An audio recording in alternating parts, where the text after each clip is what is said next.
রক্তের ভিতরে অ্যালার্জির লেভেল বৃদ্ধি পাওয়া অর্থাৎ ব্লাডের আইজিই লেভেল বৃদ্ধি পাওয়া অর্থাৎ হিমোগ্লোবিন ই বৃদ্ধি পাওয়া।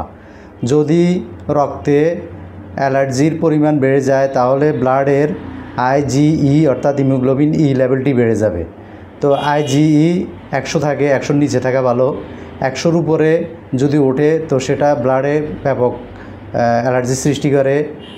100-র উপর থেকে 4-5 হাজার পর্যন্ত লেভেলে চলে যায়। তো এটা ভয়াবহ একটা ব্যাপার। যদি এই সমস্যাটি দেখা দেয় অর্থাৎ ব্লাডের অ্যালার্জি বেড়ে যায়, আইজি লেভেল বেড়ে যায়, তাহলে সারা শরীর ব্যথা করে, চাবায়, কামড়ায় সর্বক্ষণ এবং অ্যালার্জিজনিত কারণে হাঁচি, কাশি, সর্দি, চোখ দিয়ে অনবরত পানি পড়া ইত্যাদি লেগে থাকে। জ্বর ভাব অনুভূত হয়। এই সমস্যাটি থেকে নিস্তার পেতে আপনারা খাবার দাবারের প্রতি সচেতন হবেন। যে সমস্ত খাবার দাবারে অ্যালার্জির পরিমাণ বেশি সে সমস্ত খাবার ত্যাগ করতে হবে।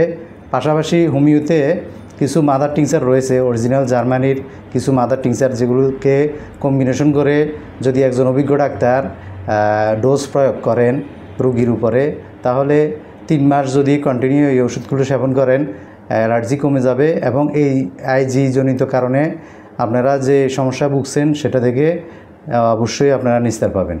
আজকে এই পর্যন্তই। সবাই ভালো থাকবেন। আসসালামু আলাইকুম ওয়া রাহমাতুল্লাহি ওয়া বারাকাতুহু।